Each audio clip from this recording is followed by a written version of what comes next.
Tara, pag-usapan natin ang isang napakatandang alamat dito sa Pilipinas, ang alamat ng Sigbin. Ito ay isang kwento tungkol sa desperasyon at sa mga desisyon na grabe pwedeng bumago sa buhay mo habang panahon. Alam nyo, angkop na angkop tong kasabihan na to sa kwento natin ngayon. Kasi yung pagpipilian dito para sa isang ama, parang halos imposible. Okay, so magsimula tayo sa isang malayong baryo. Isipin nyo, isang simpleng magsasaka, payapang buhay kasama ang pamilya niya. Talagang masaya at kontento sila. Yung araw-araw nila, simple lang. Gigising sa sikat ng araw, magtatrabaho sa bukid, uuwi sa pamilya. Yun na yun. Punong-puno ng pagmamahal. Ito yung normal nilang mundo, bago biglang gumuho ang lahat. At dito na nga nagsimulang magbago ang lahat. Yung payapang mundo nila, biglang nayanig. Kasi yung kaisa-isa nilang anak, tinamaan ng isang kakaiba at napakalubhang sakit. So paano na? 'Di ba? Anong gagawin mo kapag parang wala ng pag-asa? Ito na yung pinakasentro ng pagsubok sa kwento natin. Grabe yung nangyari. Mabilis na lumala. Yung lagnat ng bata ayaw bumaba. Tapos nangayat siya ng todo. Alam nyo, sinubukan na nila lahat eh. Pumunta sa mga albularyo, sinubukan lahat ng halamang gamot, pero wala. Walang tumatalab. Ramdam mo na talaga yung desperation ng mga magulang. So ngayong, wala na silang ibang malapitan, may isang bagay na pumasok sa isip ng ama. Yung mga kwentong bayan na naririnig niya noon. Isang madilim na alamat tungkol sa isang nilalang daw na nakatira sa pinakaloob-looban ng gubat. Okay, so ano ba itong Sigbin? Ayon sa folklore, isa itong nakakatakot na nilalang na umiinom daw ng dugo. Pero, heto yung twist. Kaya daw nitong tuparin ang kahit anong hiling mo. Ang problema, laging may kapalit.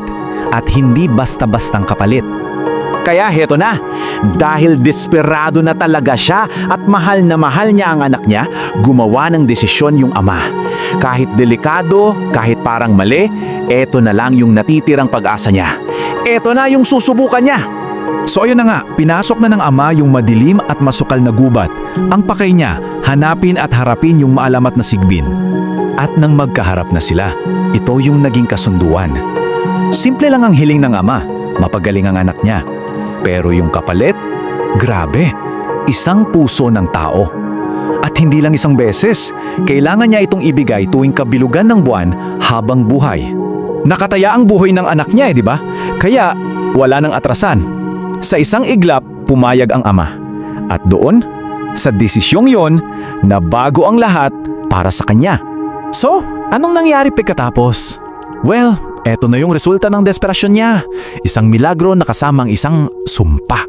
Oo, naligtas yung anak niya. Pero yung ama, yung kaluluwa niya, iba na ang kwento.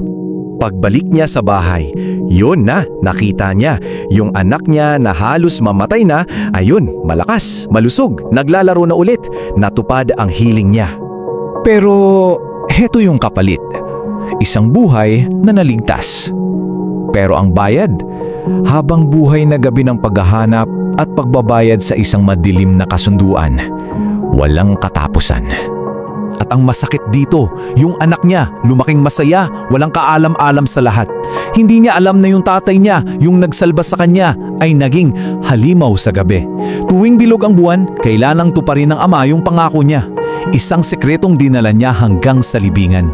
So 'di ba, itong kwento hindi lang naman to tungkol sa isang nakakatakat na creature. May mas malalim tong ibig sabihin. Ito ay isang babala, isang paalala tungkol sa kung anong kayang gawin ng desperasyon sa isang tao.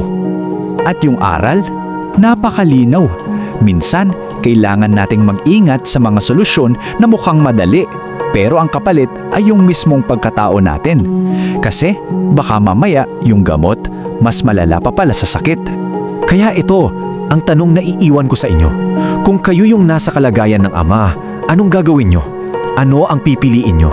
Hanggang saan nga ba ang kaya nating gawin para sa mga taong mahal natin? At ano yung handa nating isuko para sa kanila?